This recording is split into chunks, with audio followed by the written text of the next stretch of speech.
깊이 있는 시선으로 오늘을 바라보는 뉴스 퍼레이드 문을 열겠습니다. 오늘의 주요 뉴스 보시겠습니다. 국민의힘 한동훈 비대위원장이 인천 계양을을 방문해서 출마가 확정된 원희룡 전 국토부 장관 지원에 나섭니다. 국민의힘 비례위성정당 국민의 미래는 오늘 창당식을 갖습니다. 네, 민주당이 오늘 현역 의원 평가 하위 20% 의원에게 추가 통보를 할 예정입니다. 친문 핵심으로 꼽히는 임종석 전 대통령 비서실장이 포함될지 관심입니다. 의대생 증원에 반발하는 의사들의 반대 집회에서 일부 참여자가 부적절한 발언을 해 논란입니다. 정부는 의료 위기 상황을 최고 단계인 심각으로 격상하고 오늘 중대본 회의를 열어 대응 방안을 논의합니다. 미국의 민간 달 탐사선 오디세우스가 잠시 뒤 달 착륙을 시도합니다. 착륙에 성공한다면 미국 우주선으로는 아폴로 17호 이후 52년 만이자 민간 업체로는 처음입니다. 저희는 잠시 뒤 돌아오겠습니다.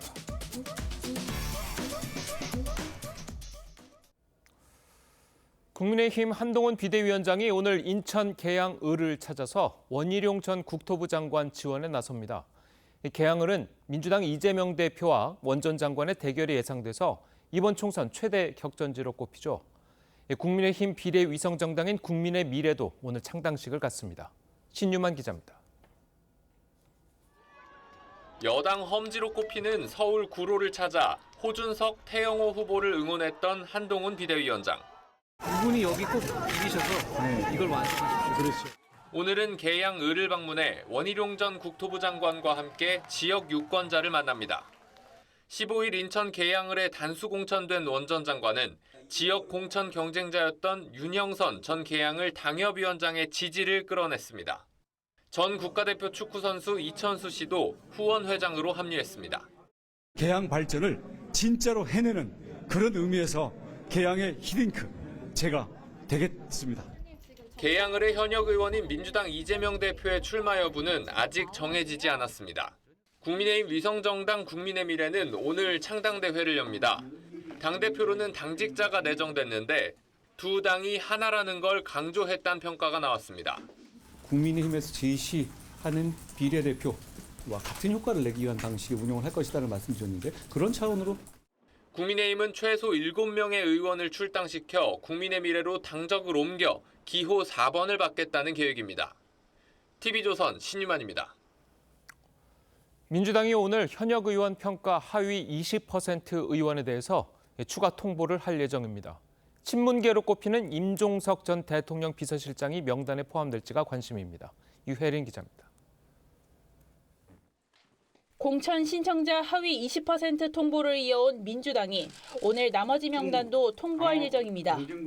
오늘 통보되는 컷오프 명단에 임종석 전 대통령 비서실장이 포함될지 이목이 쏠립니다. 민주당은 서울 중구 성동갑에 출마한 임 전 실장에게 송파갑 출마를 타진해왔습니다. 임 전 실장 측은 성동구는 민주당 텃밭이 아닌 약세 지역이라 지지 기반이 있는 후보가 절실하다며 거절했습니다. 저는 지금에 와서 다시 어디로 가라 하는 거는 저는 지금은 불가능하고. 당 안팎에서는 이르면 오늘 중구 성동갑에 제3인물을 전략 공천하는 방안을 검토할 거란 관측이 나왔습니다. 민주당 컷오프 윤곽이 드러날 때마다 당사자 반발은 이어지고 있습니다. 이수진 의원은 지역구인 서울 동작을이 전략 선거구로 지정되자 탈당을 선언했습니다. 저는 지난주 백현동 판결을 보면서 이재명 대표가 국민을 상대로 거짓말을 하고 있다는 생각을 지울 수 없었습니다. 뇌물 혐의로 재판을 받는 노웅래 의원도 지역구인 서울 마포갑이 전략 선거구로 지정되자 당 대표실에서 무기한 단식 농성에 들어갔습니다. 나만 금품 관련한 지금 재판받고 있네? 예? 다 똑같이 받고 있잖아. 이렇게 하는 공천이라면 이건 공천이 아니 사천이지. 오늘 컷오프 명단이 추가 공개되면 해당 의원 반발과 이탈이 이어질 전망입니다. TV조선 유혜림입니다. 개혁신당이 오늘 최고위원회의를 개최합니다. 회의에서는 김종인 전 국민의힘 비대위원장이 공천관리위원장으로 공식 발표될 가능성이 점쳐집니다. 개혁신당은 김 전 위원장을 공관위원장으로 영입하기 위해 물밑 작업을 해왔습니다. 한미일 외교장관이 G20 외교장관 회의가 열린 브라질에서 3자 회동을 가졌습니다. 현지 시간 22일 미 국무부는 조태열 외교부 장관과 토니 블링컨 미 국무장관, 가미카와 유코 일본 외무상이 만나 북한의 위협 등에 대한 공조와 대응 방안을 논의해왔다고 밝혔습니다.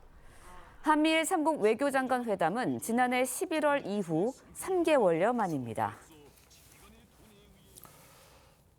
이 총선이 47일 앞으로 다가오면서 여야의 대진표가 속속 윤곽을 드러내고 있습니다.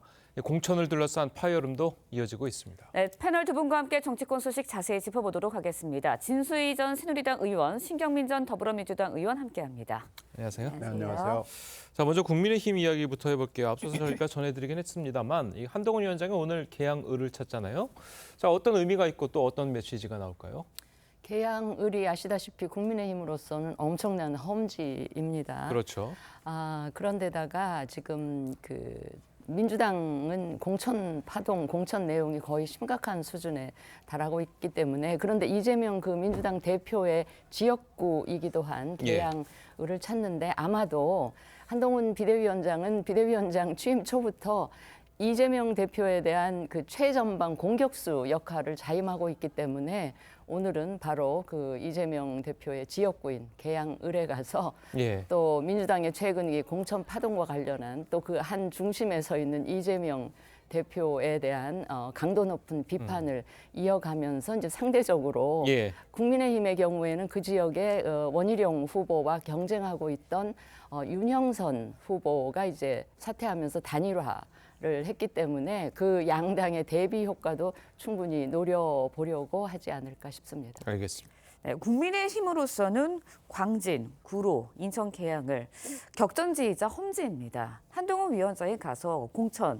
그러니까 공약까지 발표를 하고 있거든요. 판세에 영향을 좀 미칠 수 있을까요? 어떻게 보세요? 매우 영리한 행보를 하는 거고 이게 선거 때 항상 이렇게 해요. 그런데 지금 이렇게 구도를 보면은 어디에다가 방점을 찍는다라는 게 지금 보이거든요. 영향을 주죠. 근데 뭐 엄청나게 큰 영향을 주는다기보다는 일단은 충격을 주기 시작하는 건데 역시 선거는 인물입니다. 인물 253개 지역구는 역시 인물 그리고 바람과 구도 그리고 마지막에 이제 조직이 결정을 하는 거죠. 근데 그 점에서는 지금 인물론에서는 한동훈 위원장이 현재까지는 특별하게 문제를 일으키지 않고 있는 거죠. 그러니까 지금으로 봐서는 한동훈 위원장의 행보는 매우 계산이 되고 영리한 행보를 보이고 있고 첫 충격을 주기 시작했다 이렇게 평가할 수 있습니다. 알겠습니다. 자, 그리고 이제 원희룡 전 장관이 단수 공천이 됐죠, 계양을에. 그래서 당시에 이 직전에 이재명 대표와 맞붙었던 당협위원장 윤영선 당협위원장도 이제 지지를 선언을 한 상태고 바로 직전까지 송영길 전 민주당 대표 거기 계양을 해서 국회의원을 하던 송영길 전 대표를 지지했던 축구 선수 이천수 씨도 이 후원 회장을 맡았단 말이에요. 자, 이런 것들을 보면 좀 분위기가 달라지느냐 또 이렇게 보는 사람들도 있을 것 같은데 국민의힘에서는 어떻게 판단하고 계십니까? 그렇습니다. 이천수 전 국가대표 선수죠. 지금 그냥 또 이게 스포츠를 그만둔 그게 아니고 스포츠 예능 프로그램에서 활발하게 왕성하게 활동을 하고 있기 때문에 그런데다가 직전까지 송영길 전 민주당 대표를 또 열심히 지지하던 분이 이번에 국민의힘의 원희룡 후보 지지 선언을 하면서 후원회장까지 맡는다는 거는 또 이천수 전 선수가 거기 계양 출신이더라고요. 그러니까 아마 그 지역의 유권자들한테는 상당히 국민의힘 쪽에서는 아주 도움이 되는 그런 역할을 하지 않을까 기대가 됩니다. 예전에 이제 이천수 선수가 송영길 전 대표를 지지했을 때는 뭐 어느 정도 뭐 힘을 발휘했었습니까? 어떻습니까? 저는 모르고 있었어요. 이천수 선수가 송영길 전 대표를 그렇게 도왔는지는 모르고 있었는데 이번에는 이렇게 이제 당 지지를 바꾸면서 이렇게 되니까 훨씬 더 기사화가 되고 많은 그 지역의 유권자들도 예전에 몰랐던 유권자들도 알게 되는 그런 효과도 있는 것 같습니다. 알겠습니다. 네, 국민의힘 공천심사 반환점을 돌았습니다. 야당에 비하면 잡음은 적지만 감동도 없지 않냐라는 지적도 나오고 있는데요. 관련해서 여야 대표 이야기 들어보시고 이야기 이어가겠습니다. 우리 공천이 잡음이 아니라 감동이 없다는 정도의 비난을 받는다면 최선을 다하고 있다는 점을 언론에서도 인정해 주시는 것 아닌가 생각이 듭니다.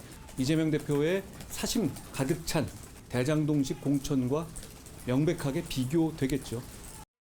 국민의힘에서 자꾸 이제 뭐 야당의 공천 과정에 대해서 이런저런 비난을 하고 있던데 자세히 들여다보시면 국민의힘은 압도적 1등을 경선에서 배제하는 그런 해괴한 공천을 하지 않습니까? 네, 야당 쪽 의원님께 여쭤봐야 할 것 같습니다. 뚜렷한 잡음은 없습니다. 네. 하지만 감동도 없다라는 지적이 있거든요. 국민의힘 공천 어떻게 평가하시나요? 뭐 소리가 안 나는 건 그러니까 노이즈가 없는 거죠. 노이즈 없는 것은 아마 이제 여러 가지 지금 상황을 이 검토를 한 끝에 내린 결론인 것 같아요. 지금 소음을 내고 그러면은 곧 지금 2월 29일로 예정이 돼 있잖아요. 이 재표결 특검 김건희 특검법 재표결에도 영향을 줄 것이고 그리고 또 야당과 비교가 되면서 여야가 똑같다 하고 도매금으로 넘어가는 것을 지금 막지 못할 거예요. 그러니까 지금 굉장히 조심 운전을 하면서 현재까지 문제가 되는 지역에 대해서는 지금 숙제를 뒤로 계속 밀어놓고 있기 때문에 언젠가는 노이즈가 납니다. 이 소리가 나는데 그 노이즈 나는 시점을 거의 끝으로 지금 밀어놓고 있기 때문에 노이즈가 나긴 날 텐데 하여튼 야당의 노이즈에 묻힐 수 있는 시점을 지금 굉장히 영리하게 기다리고 있는 거고요. 그러다가 보니까 이런 사람이 들어와 하는 것은 제가 지금까지는 그런 인상을 받지 못했고 국민들도 아마 똑같은 인상을 받고 있기 때문에 이걸 준비하기는 그렇게 쉽지는 않을 거예요. 그래서 아마 끝까지 그냥 소리 소문 없이 조용한 이런 공천을 지향하고 있는 거 아닌가 짐작합니다. 예, 그리고 이제 한동훈 위원장 같은 경우에는 김연아 전 의원에 대한 공관위의 네. 단수 공천 결정의 재검토를 지시했잖아요. 이게 어느 일각에서는 한 위원장이 뭐 공천에는 관여하지 않겠다고 한 것에 말을 어긴 것 아니냐 이런 비판도 있거든요.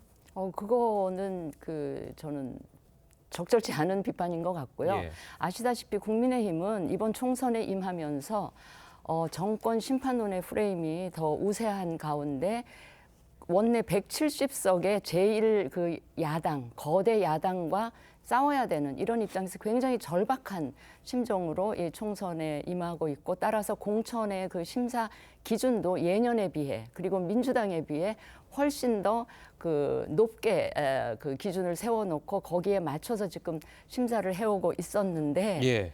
이 김연아 의원에 대한 전 의원에 대한 단수 공천을 보면서 아마도 당 안팎에 우려 섞인 시선이 전달이 되지 않았나 싶습니다. 예. 그러니까 혹시 민주당이 저렇게 심각하게 시끄럽게 공천 파동이 있으니까 상대적으로 국민의힘이 그동안의 절박한 심정이 좀 느슨해진 거 아니냐, 긴장이 해이된 거 아니냐라는 우려 섞인 시선이 있는데 마침 그 공관위의 그러한 결정을 그 비대위와 한동훈 위원장이 적절하게 제동을 건 것 같아서 저거는 저는 잘했다 이렇게 말씀을 드리고 싶습니다. 알겠습니다. 네, 그런가 하면은 정청래 의원이 현역으로 있는 마포울에 운동권 출신 함운경 민주화운동 동지회장 투입을 검토 중이다라고 저희 TV조선이 어저께 단독 보도를 하기도 했었습니다.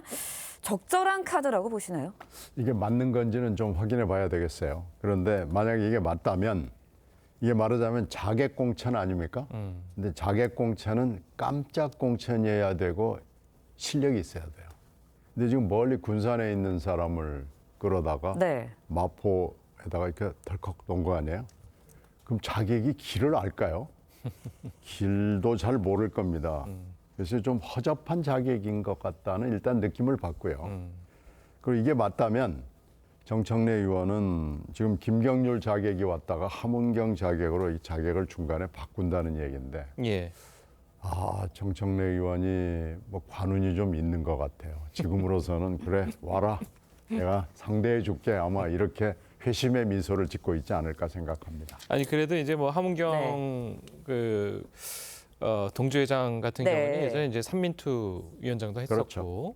그리고 이제 뭐 호남 출신에다가 좀 여러 가지 정청래 의원과 이제 좀 대비까지는 아니고 아니, 이제 비슷한 부분이 많은데 그렇죠. 이 부분은 좀 어떻게 평가를 해야 되지 않을까요? 아니 그 부분은 분명히 있는데요. 그러니까 지금 국민의힘이 준비가 좀 안 돼 있는 거죠. 만약에 정청래 의원이 그렇게 미웠다면 좀 준비를 치밀하게 했어야 되는 거고요. 길도 모르는 사람을 자격으로 보는 거 아닌가 싶어서요. 일단 그래서 뭐 그게 이루어진다면 정청래 의원은 좋아할 겁니다. 아니 조금 전에 이제 네. 그 신 의원께서 네. 허접한 자격이다 이렇게 좀 평가를 하셨는데 그 부분에 대해서는 어떻게 보십니까?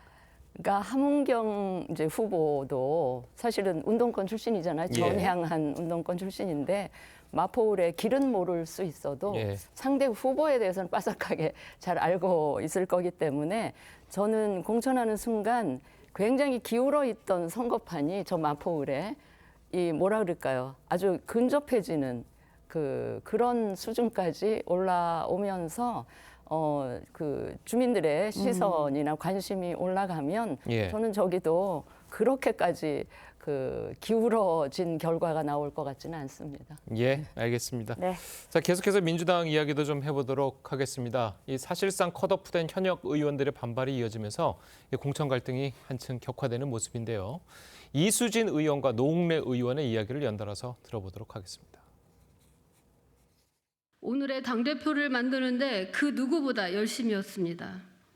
그런데 지금 후회합니다. 저는 지난주 백현동 판결을 보면서 이재명 대표가 국민을 상대로 거짓말을 하고 있다는 생각을 지울 수 없었습니다. 금품 관련 재판을 받고 있는 것은 저 혼자가 아닙니다.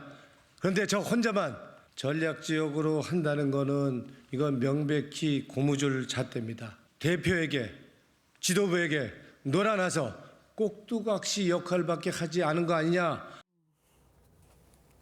자, 이 두 분의 이야기를 연달아서 네. 들어봤는데 사실 이 정치에 관심이 없는 분들도 이 두 분이 그동안 이제 정치 활동을 하면서 이재명 대표와 뭐 가깝게 지냈다는 거는 모르는 분들이 없을 텐데 갑자기 저렇게 하는 이유가 아무래도 공천 때문이겠죠? 아니 뭐 국회의원에게 공천은 그건 뭐 삶과 죽음의 갈림길이기 때문에 예. 굉장히 중요하죠. 아무리 훌륭한 사람도 유력한 정당의 공천을 받지 못하면 선거에서 이걸 뒤집어쓰기가 쉽지 않다는 걸 이번에 이제 잘 보여주는 거고요. 예. 이 두 분의 반발은 또 사실은 어떻게 보면 예측이 됐던 거 아닌가 싶습니다. 그래서 이 부분을 이제 이재명 대표가 딛고 넘어가야 될 부분인데 이 반발의 강도나 논리는 좀 달라요.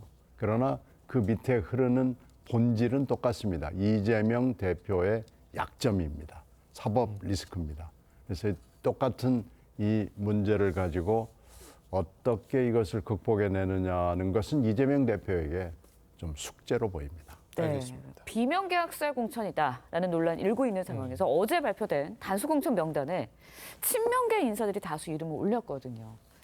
그러니까요. 이틀 전 의총이 있었잖아요. 예. 거기서 굉장히 여러 가지 항의성 의원들의 발언이 쏟아져 나왔는데 저는 개인적으로 그래서 그 의총 이후에 뭔가 조금 수습책이 나올까라는 생각도 했었는데 역시 아니네요. 혹시 했는데 역시 아니고요.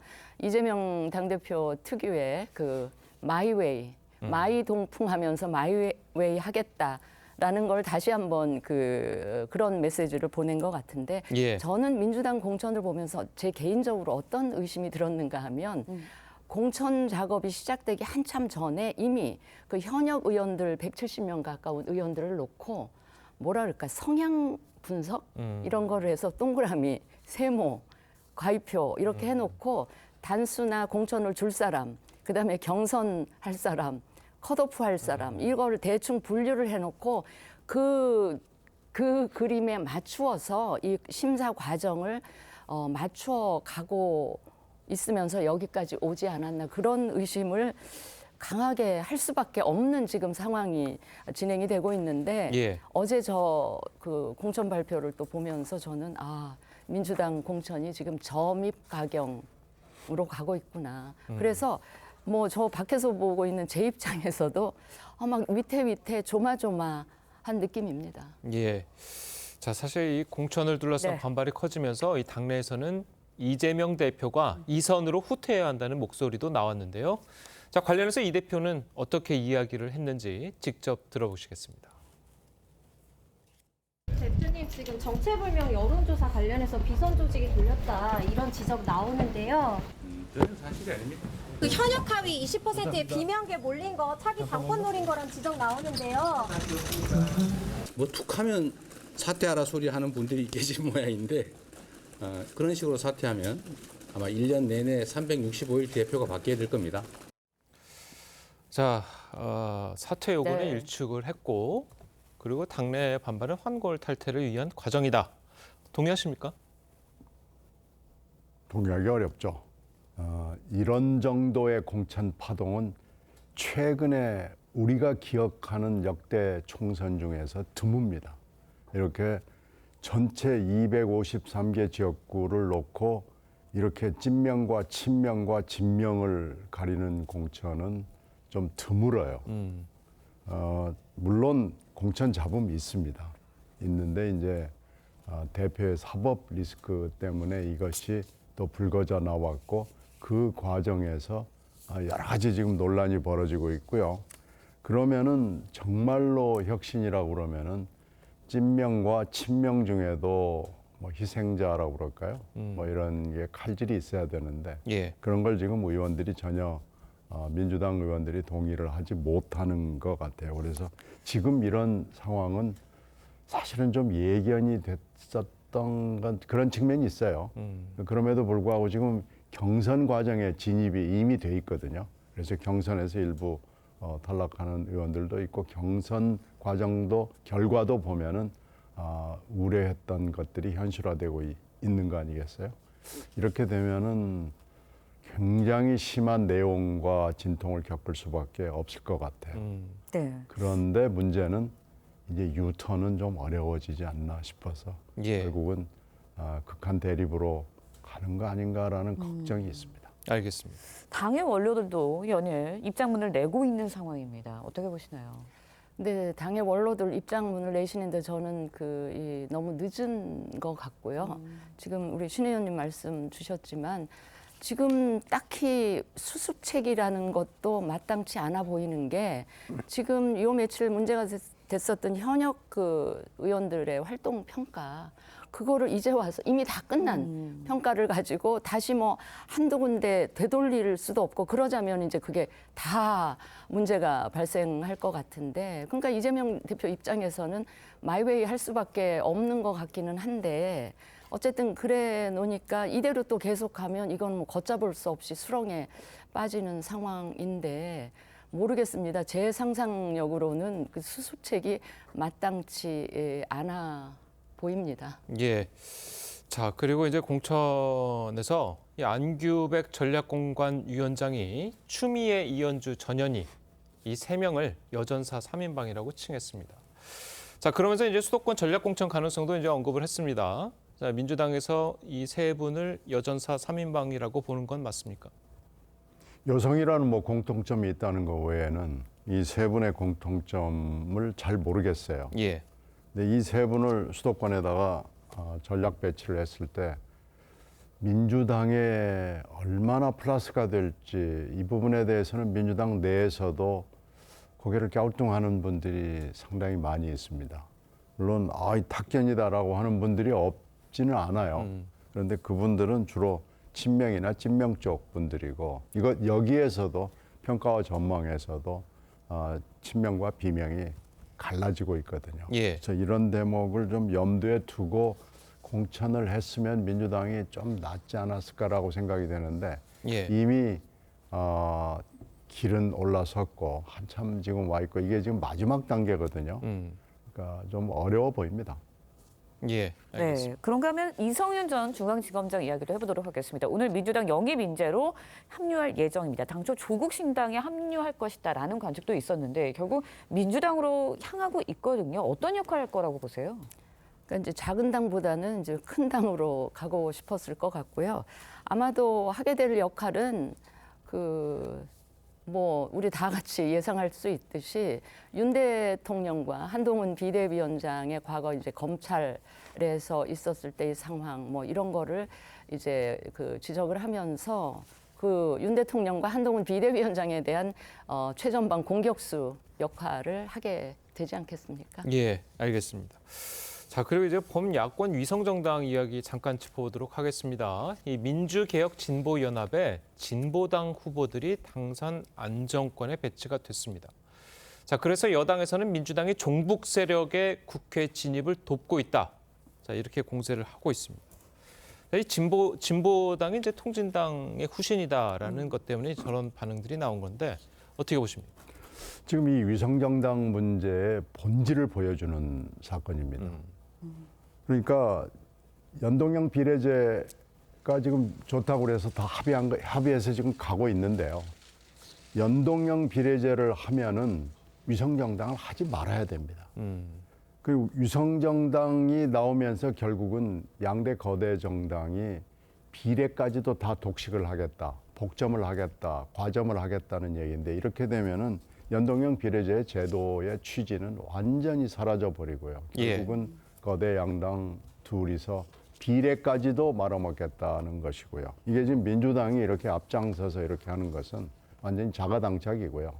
이 위성정당 문제가 이렇게 해서 망가지는 비례제를 망가뜨리는 천병 역할을 한다는 점에서 이것은 지금 잘못된 결정이고요. 이렇게 가서는 안 됩니다. 예, 알겠습니다. 마지막으로 제가 좀 짧게 하나만 여쭤볼게요. 신경민 의원이 나오셨으니까. 자, 이낙연 전 대표 이제 새로운 미래 거기서 이제 민주당에서 공천 탈락한 분들이나 아니면 컷오프된 분들을 영입을 좀 하고 있잖아요. 지금 앞서서 저희가 이제 이수진 의원이나 노웅래 의원의 예를 들면서 약간 비판적인 시선으로 바라봤는데 그분들도 영입 대상입니까? 물론 접촉하죠. 접촉을 아마 이미 뭐 저는 접촉의 선이 아닙니다만은 접촉을 했을 거고요.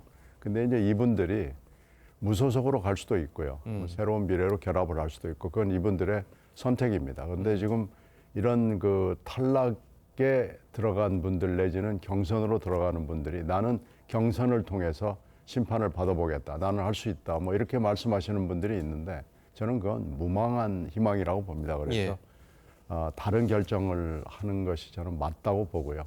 계속해서 열심히 접촉하고 있습니다. 예, 알겠습니다. 자, 오늘 두 분 말씀은 여기까지 듣겠습니다. 잘 들었습니다. 고맙습니다. 의대생 증원에 반발하는 전공의 집단 사직 사태가 나흘째 이어지고 있습니다. 현장을 떠난 의사들은 집회를 잇따라 열고 있는데 일부 참여자가 부적절한 발언을 해 논란이 일고 있습니다. 고희동 기자의 보도입니다. 의대 증원에 반대하는 의사들이 용산 대통령실 앞에 모였습니다. 1시간가량 진행된 집회에서는 윤석열 대통령과 정부를 향한 비난이 이어졌습니다. 국민을 볼모로 삼는 건 의사가 아니라 정부라고 주장했습니다. 환자가 죽으면 대한민국 정부 때문입니다. 여론조사 결과 의대 증원 찬성이 높다는 정부 주장에 대해서도 대통령 하야 여론이 50%를 넘으면 대통령도 물러날 거냐며 날을 세웠습니다. 국민 여론조사에서 국회의원을 100명을 하자면 하실 겁니까?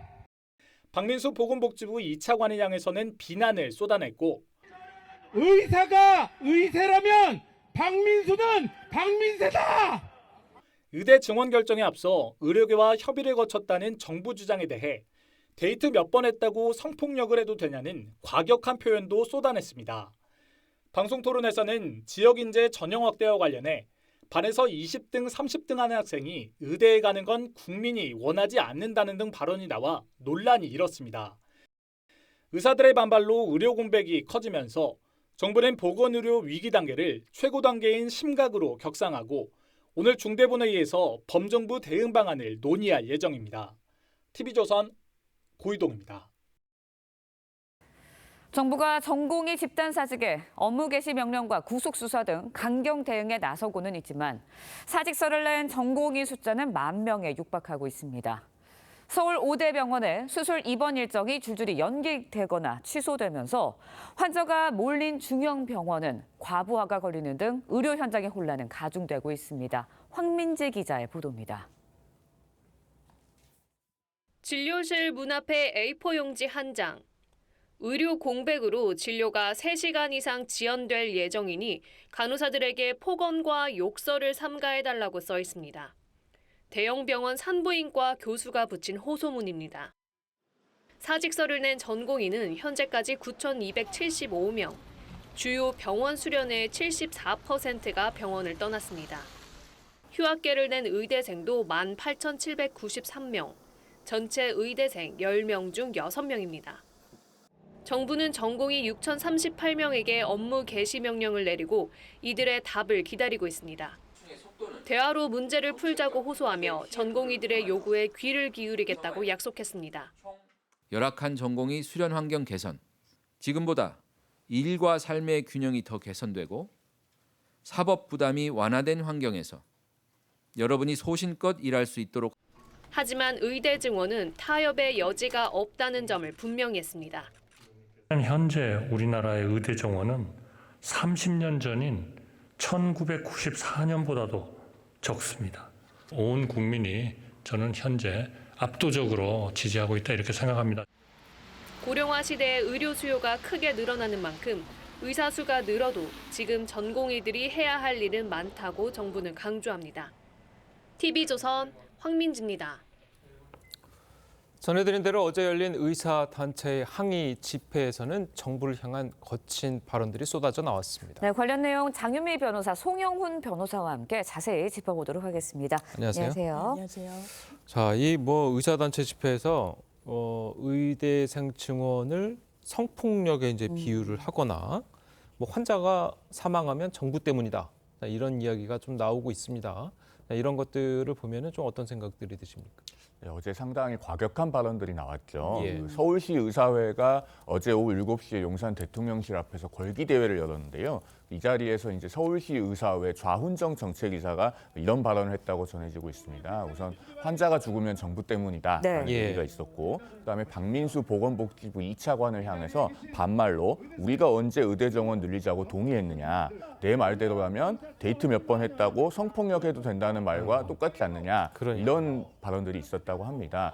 그 의사단체가 어떤 주의나 주장을 공개적으로 천명하는 것은 좋지만 그것을 이렇게 반말로 더더군다나 성폭력에 비유하는 등의 극단적인 언사로 하는 것은 적절치 못하다는 지적이 이어지고 있습니다. 네, 대통령실이 직접 의사들의 주장에 반박하는 자료까지 냈습니다. 어떤 내용들이 담겨 있나요? 일단 큰 틀에서는 3가지로 정리해 볼 수 있을 텐데요. 일단 의사협회에서는 정부가 졸속으로 추진했다. 우리와 협의 과정이 없었다라고 이야기하지만 이 대통령실에서는 전혀 그렇지 않다라고 이야기를 하고 있습니다. 대한의사협회 공식 소통 채널 구성해서 수차례 논의를 했는데 28차례에 걸쳐서 이야기가 오갔다고 이야기를 하고 있고요. 또 의사협회뿐만 아니라 각종 관련 전문가 단체, 소비자 단체들과도 협의를 이어나갔었기 때문에 130차례 이상 충분히 소통했다 이렇게 반박을 했습니다. 그리고 의대 정원 2,000명 한꺼번에 올리는 거 상당히 과중한 거 아니냐라는 반박에 대해서는요. 실제로 시뮬레이션을 해보면 우리나라에서 2035년까지 필요한 의사 인력은 15,000명 정도다 이렇게 다시 재반박을 했고요. 지금 2,000명을 바로 수용할 수 있는 교육 환경이 조성돼 있느냐 이 부분에 대해서도 대통령실에서는 이 서울대뿐만 아니라 유수의 의대들이 80년대에는 훨씬 많은 학생 수를 가지고 있었다는 겁니다. 서울대를 예를 들어보면 80년대 260명의 학생들을 매년 뽑았는데 지금 135명에 불과하거든요. 거기에 반해서 그 교수들의 수는 한 2배 정도가 늘어났다라고 합니다. 그렇다면 이게 수용 불가하다는 의료계, 의사 집단의 이 주장도 맞지 않다는 게 대통령실 입장입니다. 알겠습니다. 자, 그리고 의료 공백 때문에 이제 환자들이 받는 고통은 이루 말할 수가 없겠죠. 지방에서 서울로 암 치료를 하러 왔다 갔다 한다는 등 그런 분들의 사연들이 밝혀지면서 되게 안타까움을 더해가고 있는데, 환자들이 만약에 피해를 본다면 병이 악화되거나 혹시나 심하면 사망을 하시거나 그런 피해를 봤을 때 뭔가 구제받거나 아니면 피해 보상을 받을 방법이 있습니까? 형사적인 것과 민사적으로 좀 나눠서 살펴봐야 될 것 같은데요. 일단 많이 알려져 있다시피 그 정부의 업무 개시 명령을 받고도 진료에 복귀하지 않으면은 그러한 행위는 형법상 업무 방해나 의료법 위반으로 처벌받을 수 있습니다. 그래서 환자들도 형사 고발을 할 수는 있습니다만 환자가 자신을 나중에 다시 치료하게 될 의사를 형사 고발하기는 현실적으로 쉽지 않은 실정입니다. 그러면 이제 민사적으로 구제책이 있는지 봐야 되는데요. 그 2000년 의약분업 도입으로 인한 의료 파업 사태 때 그 환자가 포항의 한 병원을 상대로 손해배상 청구를 해서 그 승소를 한 사례가 있습니다. 이 당시에 법원은 병원이 응급치료를 하지 않고 환자를 다른 병원으로 옮기면서 수술 시기를 놓친 것에 대해서 과실이 있다고 판시를 했고요. 그래서 이 환자는 5억 5천만 원 가량의 손해배상을 받게 되었습니다. 네, 일단은 어떻게 해서든 대화로 이 상황을 빨리 지연하고 막아야 될 것 같은데 의사협회가 다음 달 3일 전국 의사 총궐기 대회를 열겠다고 예고한 상황입니다. 집단 행동 막을 묘책이 있을까요? 대안이 있을까요? 지금으로는 좀 뚜렷하다고 보기는 어려워 보여요. 너무나 평행선을 달리고 있고요. 강대강 대치가 이어지고 있습니다. 일단 정부에서 할 수 있는 방안은 일단 업무에 복귀하고 그 명령을 이행하지 않을 경우에는 우리는 수사하겠다. 그리고 구속 수사를 원칙으로 하고 다 전부 기소하겠다라고 이야기를 하고 있기 때문에요. 이 부분과 관련해서 또 의료계가 굉장히 큰 반발을 하고 있습니다. 그렇지만 의대 정원수 그리고 이 현장에서 부족한 인력수에 대해서는 저출산 문제 때문에 이걸 제대로 헤아리지 않았다라고 또 맞부딪히는 부분이 있어서 일단은 대안을 모색하는 게 최우선으로 검토돼야 된다고 생각합니다. 알겠습니다. 네. 자, 다음 소식도 한번 짚어보도록 하겠습니다. 이재명 민주당 대표의 부인 김혜경 씨의 수행비서였던 배모 씨가 이 유죄를 받은 항소심 판결에 대해 상고하지 않은 것으로 전해졌습니다. 저희 보통 재판에서 뭔가 유죄를 받으면 당연히 항소하는 거는 뭐 당연지사인데 왜 대법원의 판결을 받지 않는다고 판단했을까요? 1심에서 2심을 가는 걸 우리가 항소라고 하고요. 2심에서 이제 대법원을 가는 걸 상고라고 합니다. 이제 배모 씨는 상고를 포기를 했는데요. 그 배모 씨가 2심에서 선고받은 판결은 징역 10월에 집행유예 2년. 즉 우리가 흔히 말하는 실형이 아닙니다. 집행유예 판결을 선고받았기 때문에 그 대법원은 법률심이고 사실관계를 다투는 곳이 아니기 때문에 더 이상 상고를 할 실익이 없다고 판단했을 가능성이 높습니다. 우리가 그 국가공무원법 제33조에 보면요. 금고 이상의 형을 선고받고 집행유예 기간이 끝난 지 2년이 경과하지 않으면 공무원으로 임용될 수 없다고 규정을 하고 있는데요. 이 집행유예 기간은 판결이 확정된 때부터 진행합니다. 그러니까 배모 씨로서는 어떤 앞으로의 공직 임용이라든가 그 밖에 여러 가지를 고려했을 때 판결을 빨리 확정시키는 것이 오히려 이익이 되고 그렇기 때문에 더 이상 사실관계를 다툴 수 없는 대법원에서의 상고심은 포기했을 가능성이 있다. 이렇게 보여집니다. 알겠습니다. 네, 그렇다면 배모 씨에 대해서는 유죄가 확정이 된 상황이잖아요. 그렇다면은 공범으로 기소된 김혜경 씨의 재판에도 영향을 줄 수밖에 없을 것 같은데 어떻습니까? 그렇죠. 검찰이 일단 공범으로 적시를 했고요. 공범으로 적시를 했기 때문에 이게 공직선거법상 시효가 이제 6개월에 불과해서 빨리 기소를 해야 되는데 공범이 미리 기소가 되면은 시효가 중단이 됩니다. 그런 부분으로 인해서 이 연결고리가 있다라고 보는 거죠. 검찰에서는. 그런데 다만 이 배모 씨 같은 경우에 내가 좀 주도적으로 했다라는 취지인 것 같습니다. 내가 김혜경 씨의 지시를 받은 것이 아니다. 이런 부분과 관련해서 이게 공백으로 남아 있습니다. 진술을 확보하면 좋겠지만 지금 이거는 내가 관여한 바가 아니라는 취지로 이야기를 하고 있어서 이 10만 4천 원 건에 대해서는 김혜경 씨에 대해서도 기소를 한 바가 있습니다. 알겠습니다. 자, 오늘 두 분 변호사님 말씀 여기까지 듣겠습니다. 잘 들었습니다. 고맙습니다. 감사합니다.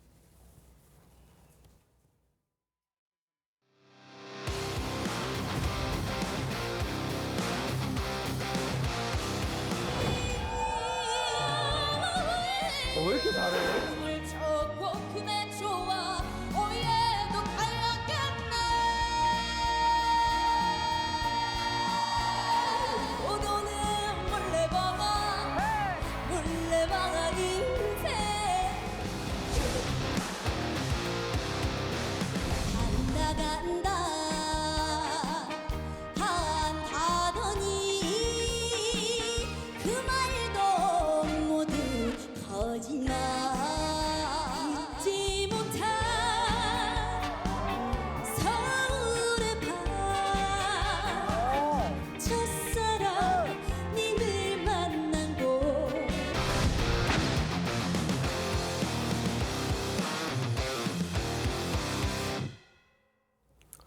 예, 이 보신 대로 어제 미스트롯 3에서 이 준결승전에 진출한 탑 10 멤버가 결정이 됐습니다. 네, 관련 내용 최보윤 주순일보 기자와 함께 자세히 짚어보도록 하겠습니다. 안녕하세요. 안녕하세요.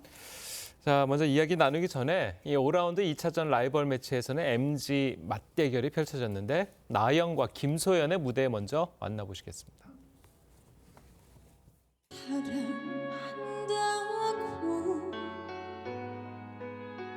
말할 걸 그랬지 망설이다가 마음 주고 눈물 주고 또 주고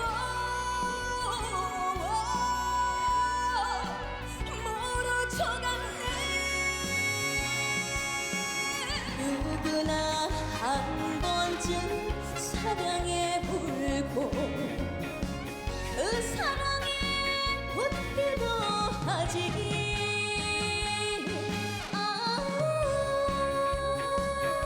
불을 밝혀라 사랑 따라야지 예. 제가 어제 이걸 보면서 어쩜 저렇게 노래를 잘할 수가 있냐. 제 예상대로 역시 보셨군요. 그렇죠. 그럴 줄 알았습니다. 어쩜 저렇게 노래를 잘할 수가 있죠. 결국 또 나는 준결승에 가기도 했고요. 네, 그렇습니다. 그 나영과 김소연 씨는 지난번에 박지현과 함께 삼각대전을 벌여서 통합 점수로는 1등을 했던 팀인데요. 예. 나영 씨는 특히 오른쪽 귀가 선천적으로 안 들리는 장애가 있었잖아요. 그런데도 이번에 굉장히 극복을 하면서 나영 씨가 처음부터 노래를 너무 강하게 한다 이런 지적을 받아왔는데 그것이 자기가 소리를 잘 못 듣기 때문에 이게 강한 건지 약한 건지 그거 감이 굉장히 없었다. 하지만 이번에 경연을 통해서 그런 것들이 조금씩 나아지면서 특히 어제 노래에서는 강약 조절이 굉장했습니다. 그리고 소연 씨 같은 경우에는 그 가성비의 여왕이라고 하잖아요. 조금만 흔들어도 굉장히 아름답고 그 살랑살랑 거리는 모습이 정말 봄바람을 몰고 오는 듯한 그런 여신의 모습이 아니었나 이런 생각이 듭니다. 기분 좋아지는 모습이었고요. 나영은 어제 등에 업고 1등을 했고 소연 씨는 7등으로 올라갔습니다. 예. 네. 1차전에서 7위를 한 빈예서와 9위를 한 윤서령의 맞대결에서는 어떤 문제가 펼쳐졌는지 바로 만나보시죠.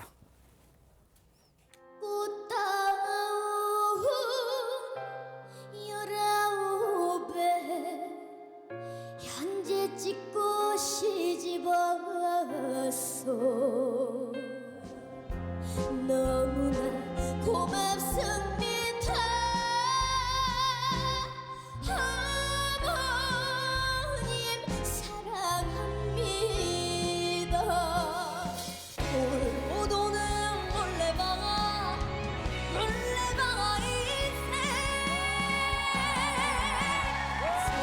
세월은 잘도 간다 청춘도 잘도 간다 돌고 도는 쳇바퀴 같은 인생아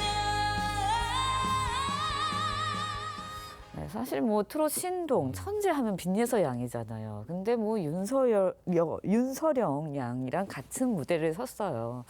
막상막하였다고 봐요. 어떻게 네, 그렇습니다. 보셨어요? 그 빈예서 양은 첫 번째 라운드에서 모정을 불러서 정말 거의 2천만 뷰 넘는 조회수를 기록하면서 정말 올해 들어서 최고의 우리가 발굴했던 스타가 아닌가 싶은데요.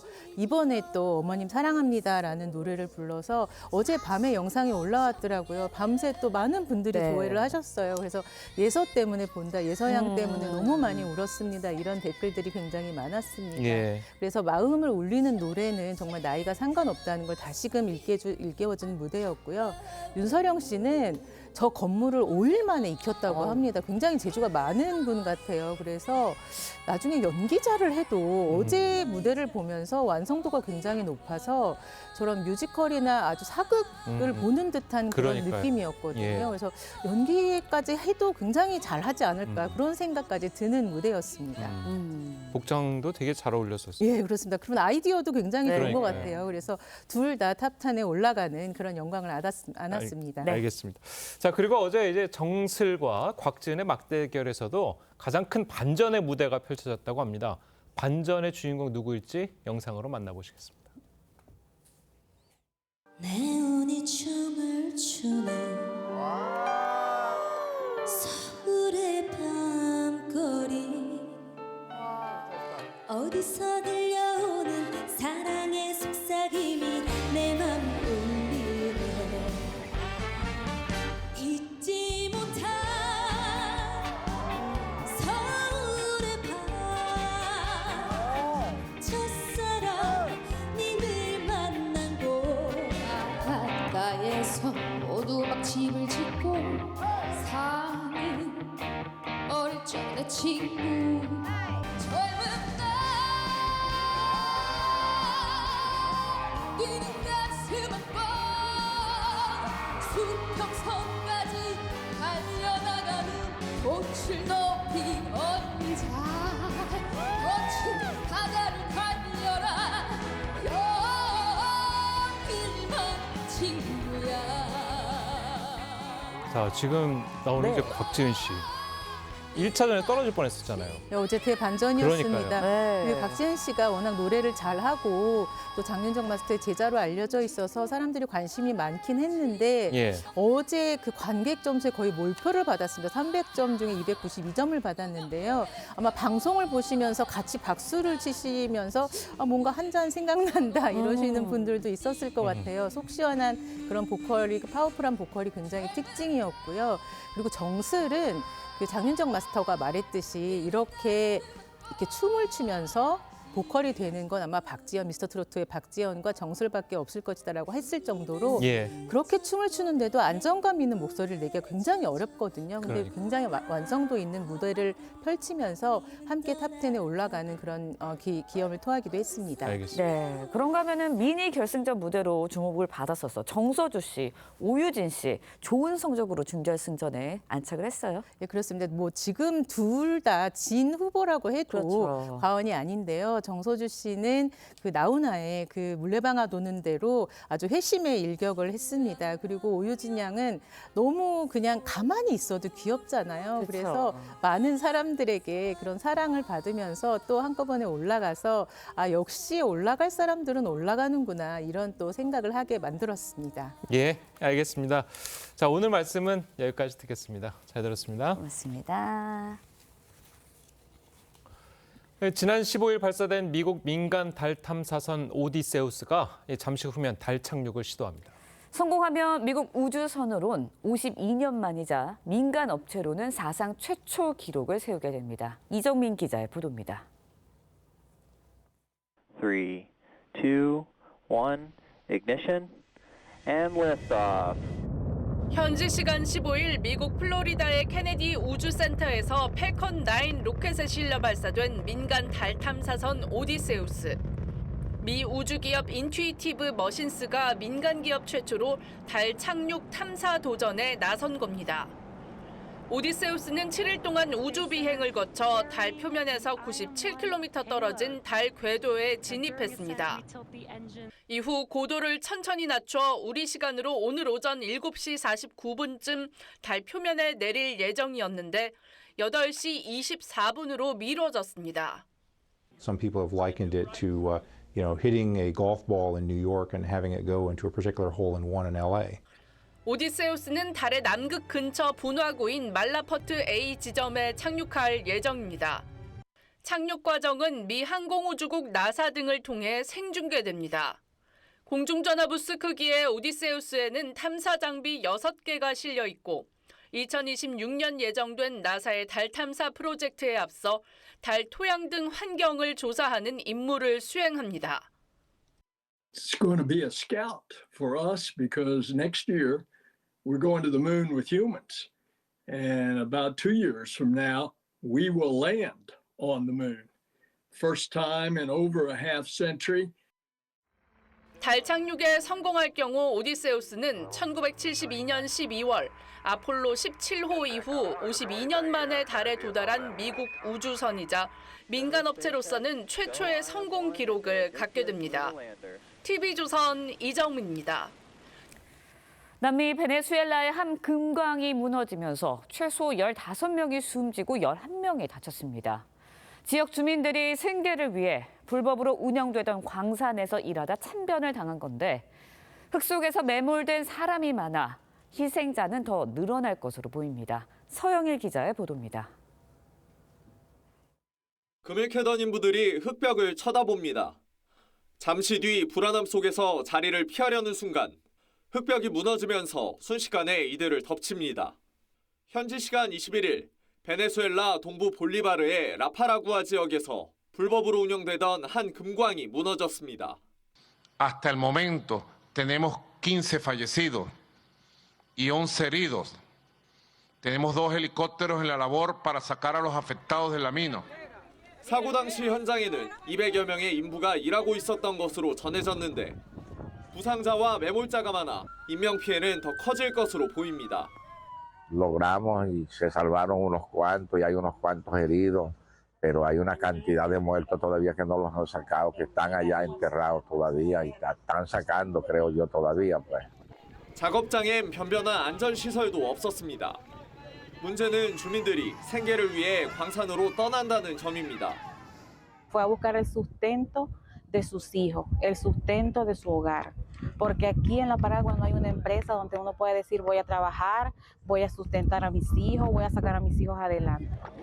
베네수엘라는 금뿐 아니라 각종 광물이 풍부해 국영광산 외에도 불법 채굴이 공공연하게 이루어지고 있다고 외신들은 전합니다. TV조선 서영일입니다. 렌즈에 담긴 그 순간 그 의미를 짚어보는 시간이죠. 사진기자가 선택한 아침의 한 장입니다. 오늘은 조선일보 사진부 오종찬 기자와 함께합니다. 안녕하세요. 오늘 아침에 볼 사진 어떤 건가요? 네, 우크라이나를 탈출해 한국으로 온 고려인들이 평화를 기원하며 손으로 하트를 그리고 있는 장면입니다. 오는 24일은 러시아가 우크라이나를 침공한 지 2주년 되는 날입니다. 경기도 안산의 한 지원센터에서 전쟁을 피해 한국으로 건너온 우크라이나 고려인들을 만나봤습니다. 이들은 모두 2년 전 러시아가 퍼부은 폭격을 피해 간신히 한국으로 피난 온 청소년들입니다.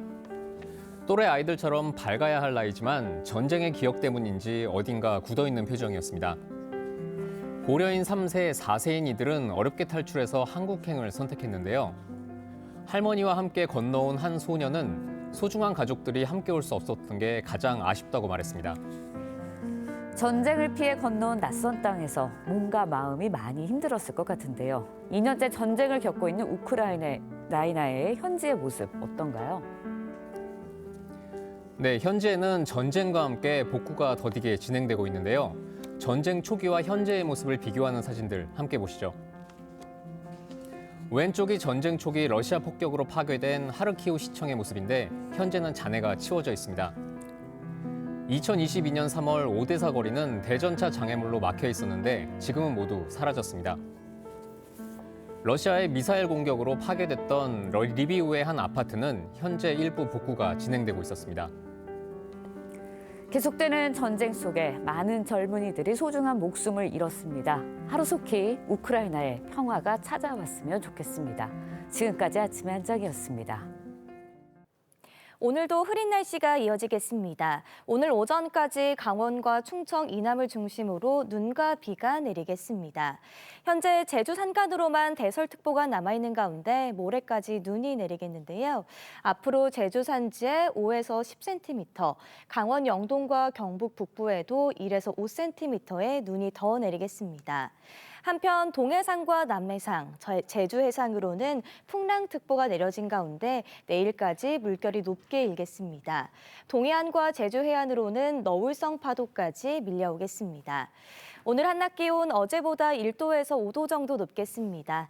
서울과 청주가 7도, 제주 9도 예상됩니다. 정월 대보름인 내일 전국이 흐리겠고 제주와 전남에 비가 내리겠습니다. 그 외 지역은 주말 내내 흐리겠습니다.